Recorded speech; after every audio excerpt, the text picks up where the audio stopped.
Welcome to the How to Be Awesome at Your Job podcast, the show where brilliant professionals share how to sharpen the universal skills required to flourish at work. Enjoy more career fun, wins, meaning, and money with your host, Pete Makaitis.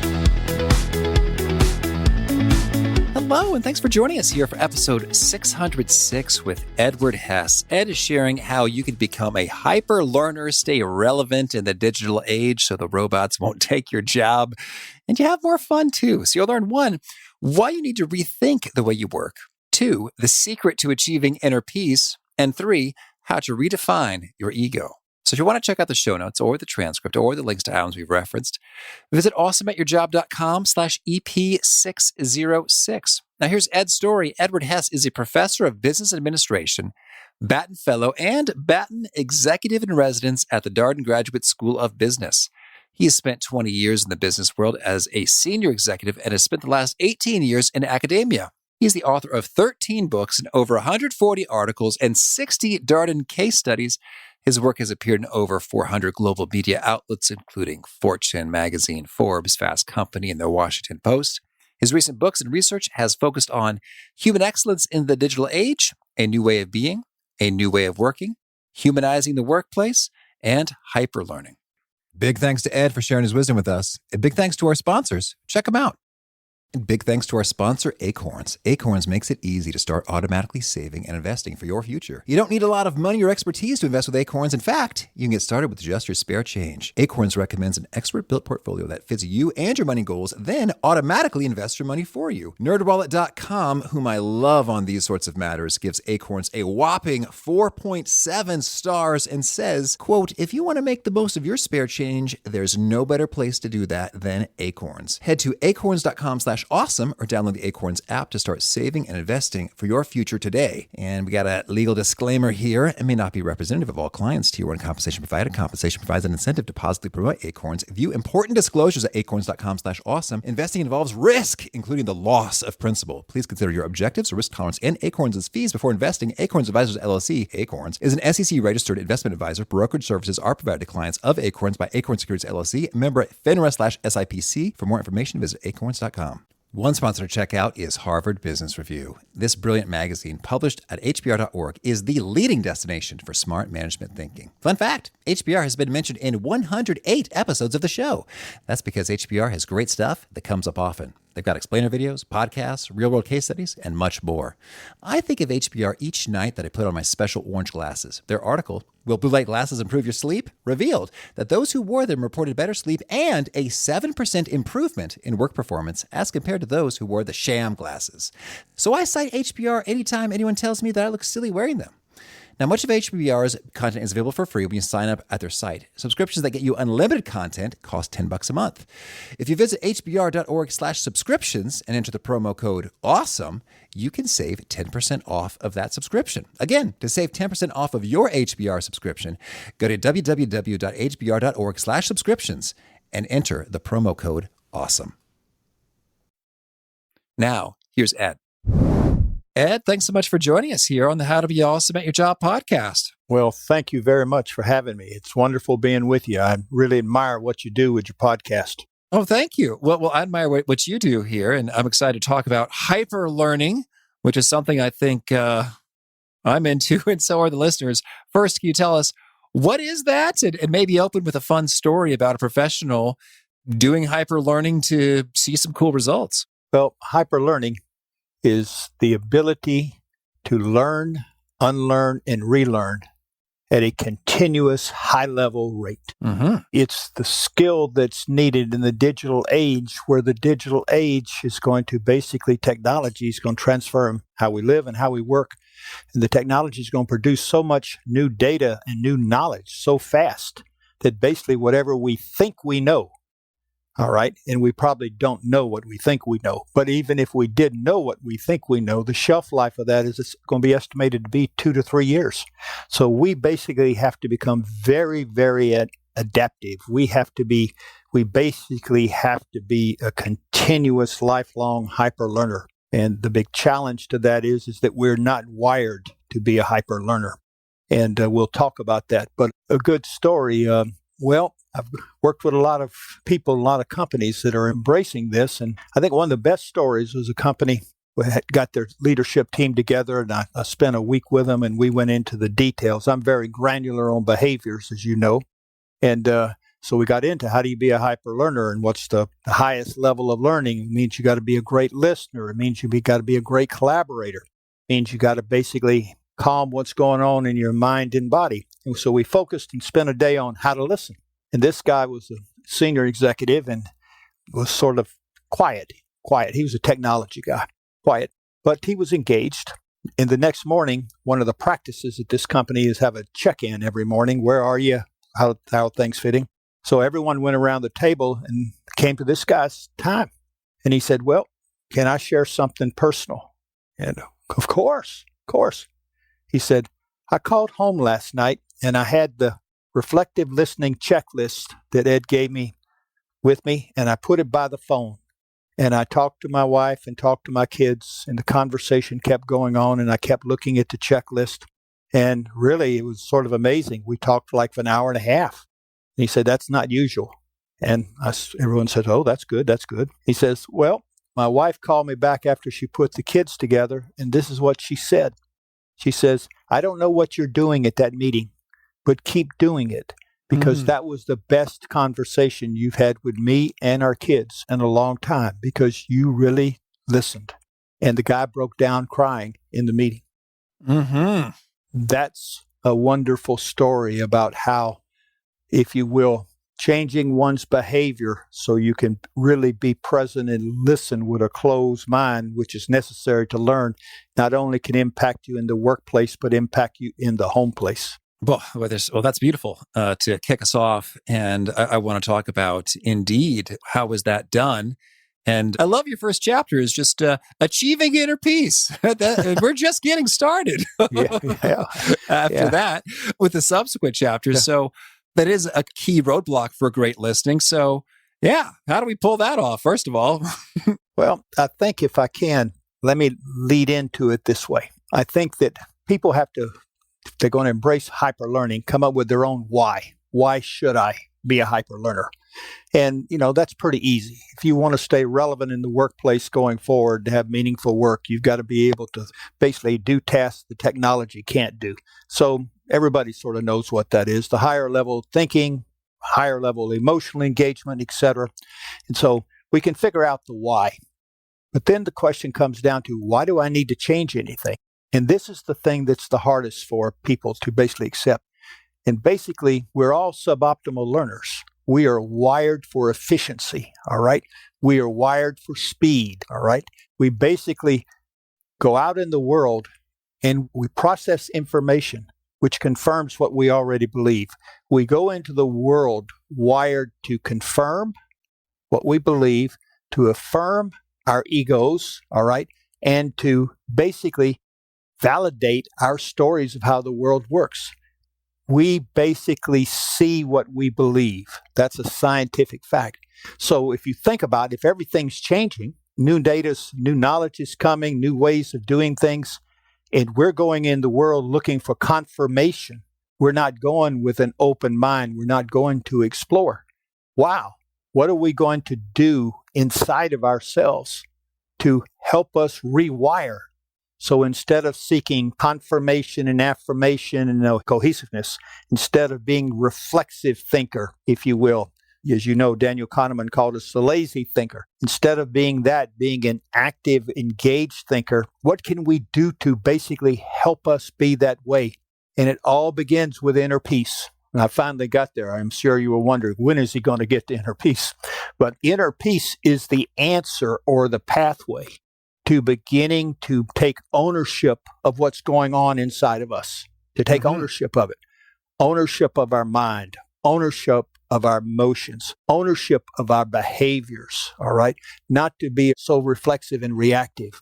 And inner peace, I define it, if you will, as this state of inner stillness or calmness that enables you to go out into the world and embrace the world with your most non-judgmental, fearless, open mind with a lack of self-absorption. Well, that sounds great. I'd love some more of that. How do I do it? Well, inner peace has 4 blocks: quiet ego, quiet mind, quiet body, and positive emotional state. And it all starts out with the quiet ego and the quiet mind. And how do we do that? And the science is pretty compelling that the best way to start on this journey is mindfulness meditation.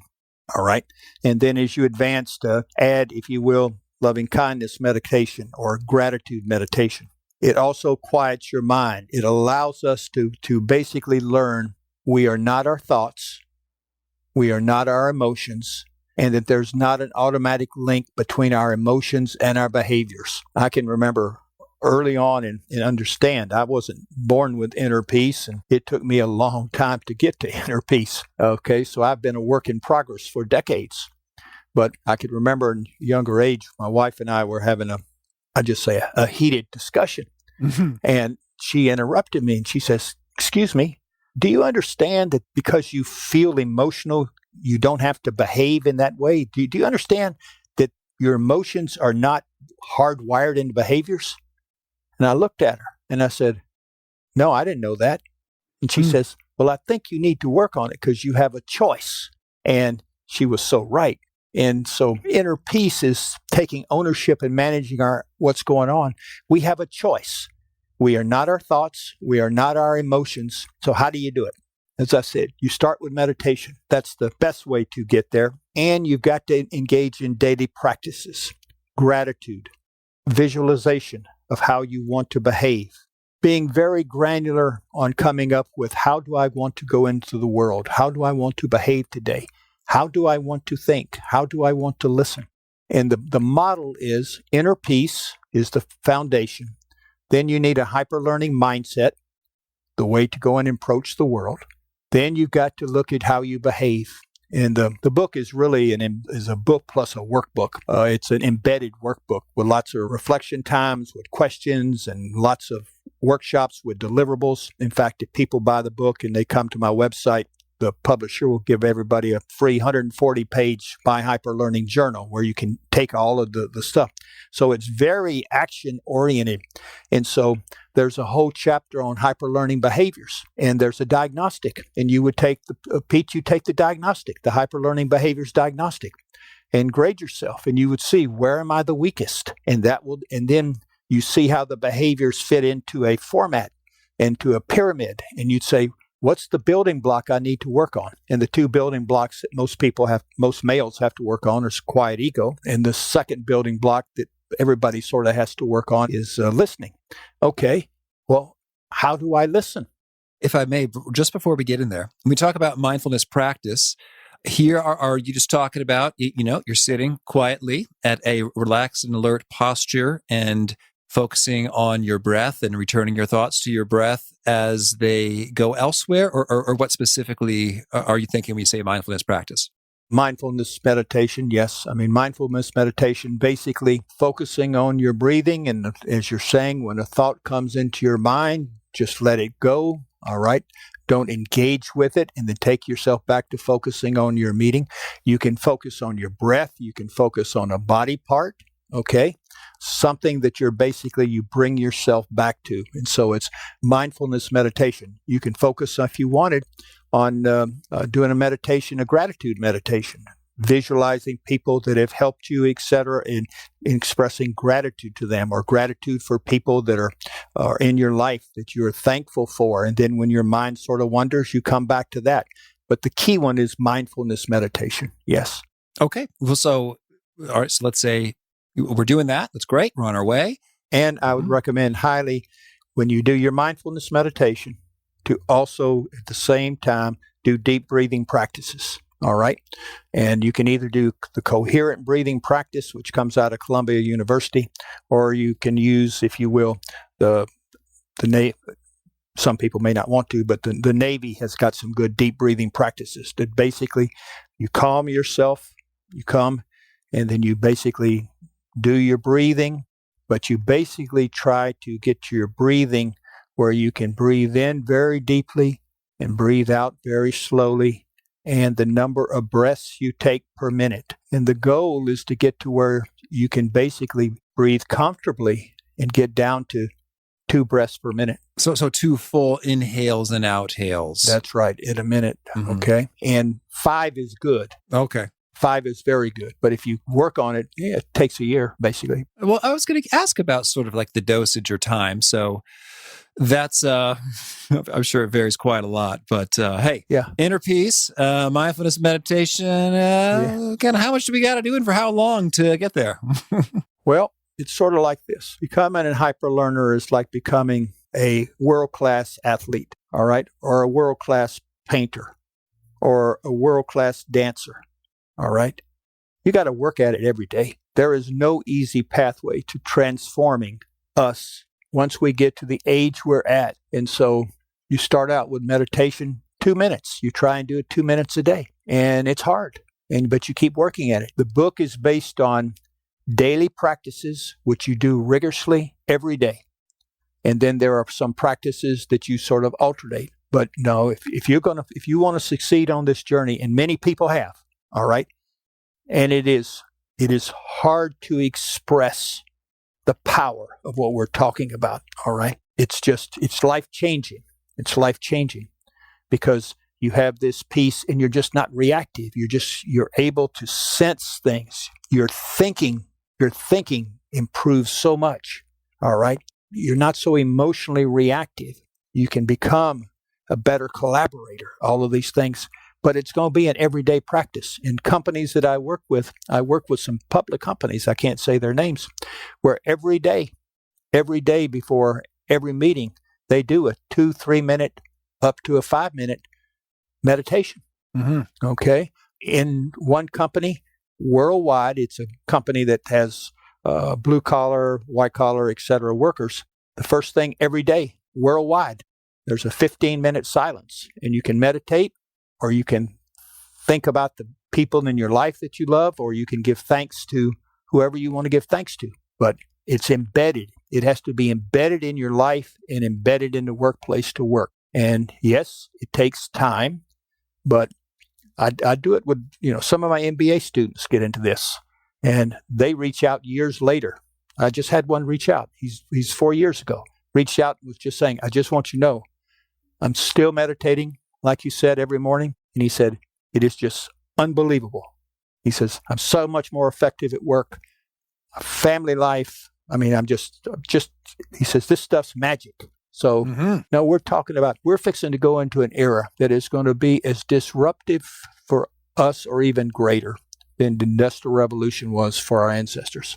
In fact, I believe the era we're going into with where technology is going to take us, this is going to be very analogous to our ancestors long time ago who had to leave the jungles of Africa because of basically Mother Nature, earthquakes, etc., and actually go out into the fields, okay, the savannas, okay? Our primate ancestors had to leave the jungles and go into the fields. The good news is the fields had big animals, so there was lots you could eat. The bad news is the big animals were fast and strong and could eat our ancestors. They had to learn an entire new way of living in order to, if you will, not become extinct. To some extent, all right, that's where we are. In order to basically have meaningful work and meaningful relationships and a meaningful life going forward, because automation is going to invade all the professions, all right? Degrees are not going to protect people anymore. Nobody knows, but very smart people say that people coming out of college today probably have 6 different careers, 5 or 6 different careers.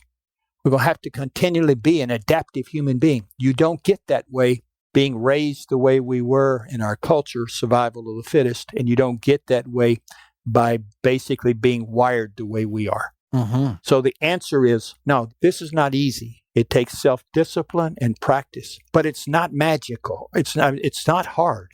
All you need to do, really and truly, if you spent in the beginning, you'll spend 2 or 3 minutes. I believe it's very important to work up my daily intentions. My daily intentions is my list of how I want to be today, how I want to behave today, okay? And do you want to be kind? Do you want to be caring? Okay? Do you want to be open-minded? All right. Do I want to slow down once I feel my body going faster and faster? Do I want to, before I go into a meeting, take 4 or 5 deep breaths? Whatever it is, you read those every morning. You visualize yourself doing it, and you go out. And then at night, you come back and you grade yourself. How'd I do? Oh, wait a minute. I forgot to do this in this meeting. Okay, write this down. Same thing with your meditation. You start out at 2 minutes. Then you go to 3 minutes. Then you go to 5 minutes. It varies so much per person, but you can get to 20 minutes within, say, 2 months. And if you did 20 to 30 minutes a day the rest of your life, you'd be in good shape. You don't have to do 4 hours a day like the Dalai Lama. 20 to 30 minutes a day, you'd be in good shape. If you really want to take it to a higher level, you do it in the morning, and you also do it in the evening, and you do a different type of meditation, either the gratitude meditation or the heart meditation. And the other aspects of it are basically, you get to be very behavioral. All right. What behaviors, in order to be a hyper learner, do you need to excel at? Well, you need to have a quiet ego because you need not to be defensive. All right. We're working on that with meditation. But what does that mean? Well, I got to be a good listener. Well, how does a good listener do that? A good listener is totally quiet when you're speaking. He or she is not making up their answer. They are not thinking about the next meeting. They're not thinking about the last meeting. All right. They are totally silent, listening to what you're saying, fully present. All right. Well, that takes a while to get there. So how do you do that? Okay. Well, the first thing is keep your devices away from you. You have a way. I'm going to sit at the meeting and both my hands are going to be on the table, or I'm going to be sitting in this way. And you start figuring out, how am I going to concentrate on what that person is saying? And your mind's going to wander. Bring it back. That's the meditation training. Okay. So I'm fully present. I call it the 3R. The goal is 3RP. Really be present. Okay. Well, and so really be present. So are you having fun? Hey, you having fun, man? Huh? Are you having fun with this?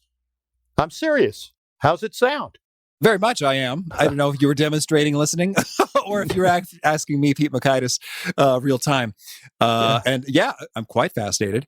And so I want to hear, so being really present, you said that listening conversation checklist was game changing for that gentleman in the session. Yeah. What are the things on this list that we should be doing? Well, this is from memory. All right. 1, don't multitask. 2, make eye contact. Okay. 3, calm what's going on. Calm yourself. If you're thinking about something else, take deep breaths, calm yourself. All right. Smile at the person talking, and they'll smile back at you. That basically generates positive emotions. When there's positive emotions between people, you're more likely to learn. When things come into your mind, if you start making up your answer, immediately try to turn back to listening. Okay. When your mind starts to wander, recognize it, go back, listen. Okay. Very important. When the person stops talking, do not advocate or state what you believe. All right. Ask a question. If you hold yourself to asking questions, all right, that's going to help you listen, because you want to ask questions for 2 reasons. To make sure you understand what the person was saying, so that when you respond, your response has a higher probability of being effective. But the other thing is the most important thing as we go into this digital age is understanding the concept of otherness. No one can excel at thinking in ways the technology can't think.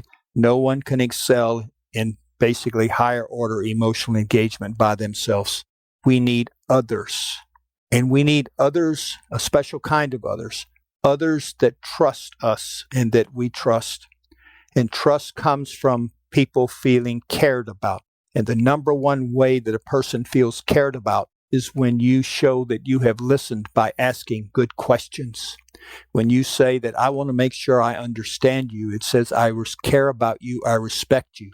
I respect you as a human, a distinct human being. And then you can have a conversation, if you will, if you disagree or you don't disagree, why. But that conversation should be data-based and respectful. The workplace is going to change in this era either. If you work in a workplace that is a survival of the fittest, highly competitive workplace, well, that organization is going to become extinct because you can't optimize collective intelligence and people learning together at their optimal level in teams, all right, in a very competitive workplace, all right? I tell people, listen to learn, not to confirm, all right? And so you go through this process. It's a whole approach that, okay, wait a minute. I've got to learn how to think differently. Instead of seeking confirmation, I got to seek novelty and exploration and discovery. All right. I got to actively go look for disconfirming information to test what I think. Okay. How many people, when they believe something, go out and look for disconfirming information? All right. Not a lot. All right. I got to basically defer judgment instead of yes, but, yes, and. All right. I got to embrace differences and try to make meaning of those differences because, again, we process a very small amount of the stimuli that can come through our body from the world. And no one can process, it's like less than 0.1%. And so in the digital age, we've got to be able to excel at not knowing and knowing how to learn. All right. We got to excel at going into the unknown and figuring things out. And that happens best with other people because they will see things that we don't see. And so a whole new way of working and a new way of being is what this book is about. How do you go out there with that new way of being? How do you bring your better self, work on your best self? How do I come to the table, to the meeting, to the office, to the Zoom, to whatever? How do I bring that best self here and be the most open I can be in order to learn, but also to be a good teammate, all right? A good teammate showing respect and respecting the human dignity of the people that I'm working with and understanding I'm not competing with them. Ed Hess's biggest competition in the digital age is Ed Hess, not Pete, not you, Pete. I got to compete. If I do my work on myself, I'll be fine. And I know that I need you also. And I'll help you work on yourself just like you'll help me work on it. No more is it Ed versus Pete. No more is it zero-sum game. It all comes down to collective intelligence. Well, so I love a lot of what you're saying here in terms of, okay, so we start with, the inner peace and the mindfulness, and we're doing great listening and asking questions and seeking disconfirmatory evidence and being curious and exploratory and focusing on other people and having sort of the multi-people intelligence enable the hyperlearning, as opposed to digging deep on speed reading or memory tricks. The focus is on the human dimensions. And so I'm curious. So we got chapter 8, having high quality, making meaning conversations. So we've already gotten a couple pro tips for the listening. Are there any sort of key questions or things that we should do in order to engage in these conversations that facilitate hyperlearning? Yes. So let's go back to the basis. First, we have to come to the meeting with the right intentions about the meeting. We have to come into the meeting as best we can with a quiet ego, a quiet mind, calm body, not be stressful, all right, in a positive emotional state. The highest levels of learning are enabled by a positive emotional environment. The workplace people are going to need is my good friend Amy Edmondson. Psychological safety is a requirement. So you got to ask yourself, okay, and if these are not people that I work with all the time, how do I behave in such a way that Pete trusts me? Because psychological safety is built upon trust. I trust you'll do me no harm. I trust that I can speak up. So it comes down, and in the book, there's workshops, okay, if I want to basically engage in a caring manner with someone else, how do I behave that way? The book is very practical. How do I have to behave so you care about me? How do I have to behave so you trust me? What would I do? And what I do when I do my work in this, I have teams of people that work together, and they do exercises such as, what does a person have to do for you to trust them? And then you do the opposite. If a person does X, how does that basically hurt trust? And people will have a conversation, and then people have a conversation so they're having a conversation. What caring means to them. How would they feel cared about? Okay. When would they trust somebody? And they're learning from each other. All right. And then they're asking each other, okay, now how can I improve my behaviors? All right. And How can Jane improve her behaviors? And a making meaning conversation is when people come together to learn from each other, to basically make meaning of words, which in the workplace we all take for granted. Okay? Mm-hmm. We all take for granted. And so for any conversation to make meaning together, you have to do what? You have to truly try to understand the other person's point of view in a non-judgmental manner. Okay? You have to actually put yourselves in their shoes. Okay. Then you have to evaluate their data and they'll evaluate your data. But the goal is to come to the best answer. And it sounds, I know, a little, I don't know, soft, but you know what? I think it's dead on. I mean, Annie Duke, professional poker player, talked about this. It is soft. And basically, if you want to go out 10 years from now and say, what's going to be the most important human skill, all right, or what's going to be the thing that we add to the world that technology doesn't add, it's going to be emotions, positive emotions. It's going to be emotional engagement. Emotions are going to have to come into the workplace big time. And that's going to challenge a lot of organizations, a lot of people, because people are going to have to be very cognizant of setting the right emotional environment, but also very important cognitive or working on being emotionally the type of person that people want to help and want to collaborate. Because I keep coming back to the words collective intelligence. Collective intelligence is going to be the difference between winning and losing in the business world going forward for organizations. And that means it's not any one person. It's a group. So am I the type of person that people are going to want to help?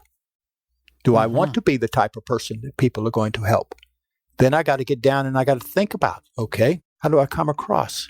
I mean, am I consumed with myself?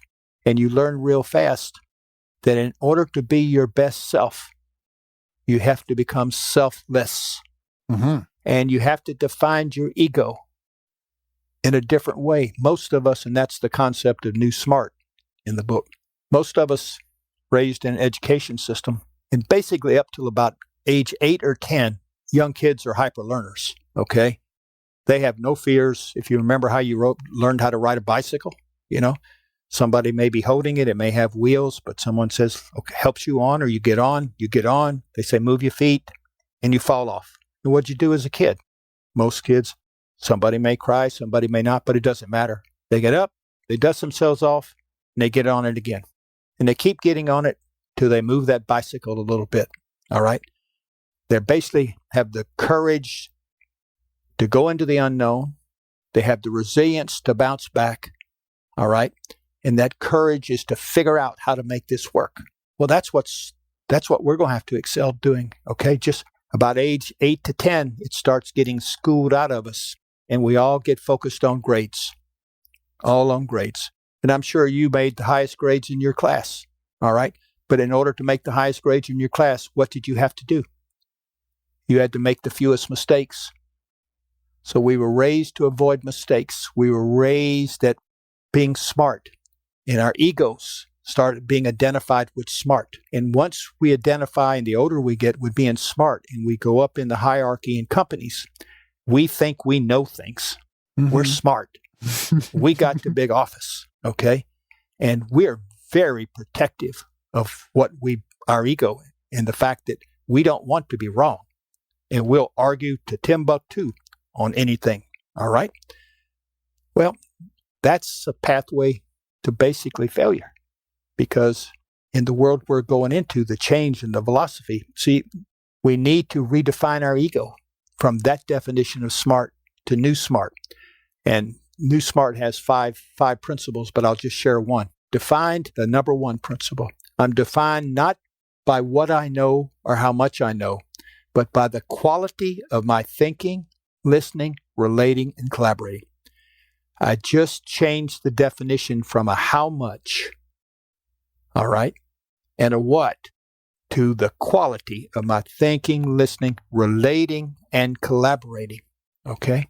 And if people take that approach, it makes it far easier to be an effective collaborator. it makes it far easier to build caring, trusting relationships, which are caring, trusting relationships are the condition precedent to the highest levels of making meaning together.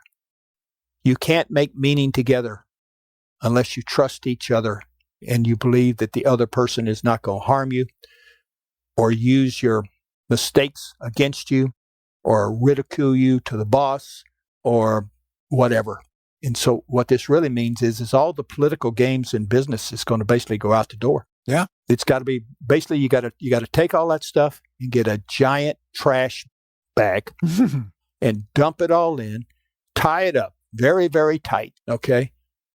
Don't put it in the dumpster, all right? Actually take it to the trash place and watch it shredded. Okay. Well, that's a powerful note there. And yeah, I'd love to hear now if you could share a favorite quote, something you find inspiring.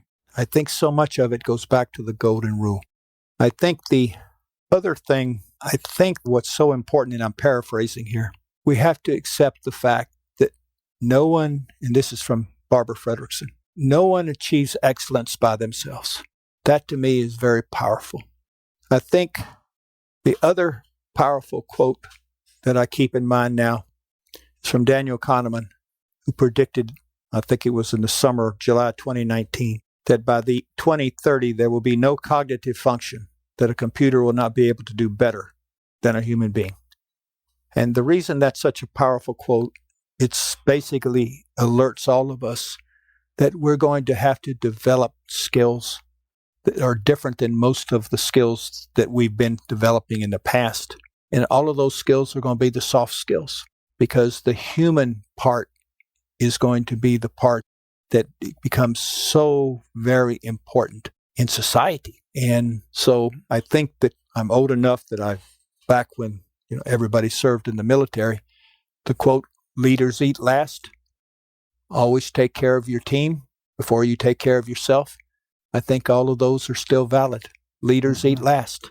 You don't go to the head of the line. And some of the best leaders that I've ever had the privilege of working with were the most humble people, okay, who basically were other-centric, okay? Herb Kelleher at Southwest Air, Horst Schulte at Ritz-Carlton, the senior leadership team, and back when I was working with them at UPS and Mr. Casey at UPS. It's recognizing the human dignity of the people you work with, and that people are not just a cog in a machine. I think the other thing is that the Industrial Revolution model of humans being machines doing the same thing over and over again, technology is going to do all that type of work.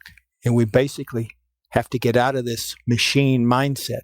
And we need to basically figure out how we're going to create the environment where people can flourish and have meaningful work and meaningful relationships. And that raises big challenges for big companies that are basically focused on a model that's command and control. You cannot command and control somebody to think at their highest levels. I cannot say, Pete, I command and control and direct you to be innovative. Right. I command and control and direct you, okay, to be creative. I command and control you to command you to think critically. That stuff doesn't work. Right. That doesn't work. And so for your viewers, and you've got a wonderful viewing group, the thing that I leave with them is I invite them to basically consider to become not just a hyper learner, but to become an awesome hyper learner. And because I think based on what I know from reading about your listenership, I think many of your people will embrace, if you will, the challenge that's here, but also they'll have the right mindset, the right growth mindset to go out there and say, let me try some of these things. Let's try and see if it works. All right. Well, Ed, thank you. This has been a treat. I wish you all the best in your hyper learning adventures. Thank you very much. Thank you for having me. And I wish you all the best and keep doing the good work you're doing, man. I loved a lot of what Ed had to say, but what really stuck with me, and maybe it's just because it rhymes, is listen to learn, not confirm. Yeah, that's short, it's succinct, it rhymes, and it really does capture the core distinction associated with what's great listening. Am I just sort of kind of waiting to hear the stuff I agree with and say, yes, that's good? Or am I going in there with a curiosity like, what might just blow me away and take me to new directions I didn't even know? So great stuff from Ed. Again, the show notes, the transcript, the links to items we've referenced, you can find over at awesomeatyourjob.com/EP606. If you haven't already, I recommend you push subscribe. You'll catch our next guest, Todd Henry, the accidental creative himself. He's back. It's been a while, but he's back. And this time he has got some really rich insights into motivation. His book, The Motivation Code, and some associated assessments colored me impressed. I was impressed. I shared that assessment with some of my teammates, and I thought it was great stuff in terms of really breaking down the universe of forces that motivate us and why you find some tasks and things enjoyable and others not so much. He demystifies it in a pretty robust way. So I hope you check that one out. I hope to catch you there. And peace. Thanks for listening. To get the most out of the show, we recommend 2 key things. First, check out the extra resources at awesomeatyourjob.com. You can find this episode's transcript and links, as well as the perfect episode for your situation. You can search the full-text transcripts of hundreds of episodes or explore episodes tagged by topic and competency covered. Second, subscribe to the podcast and get future episodes automatically. You can subscribe by telling Siri and several other smartphones and speakers, subscribe to the How to Be Awesome at Your Job podcast, or by tapping subscribe in your podcast player of choice. If you'd like some extra help figuring out podcasts and how subscriptions work, visit awesomeatyourjob.com/subscribe for guidance. Hope to catch you on the next episode of How to Be Awesome at Your Job.